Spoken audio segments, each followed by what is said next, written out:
Lo que estás a punto de escuchar es real y fue grabado por la NASA.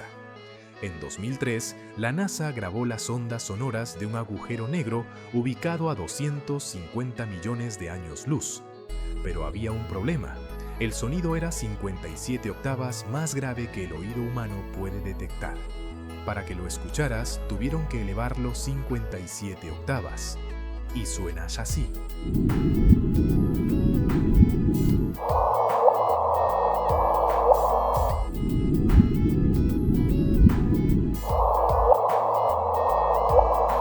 Este agujero negro lleva cantando esta nota durante 2,5 mil millones de años.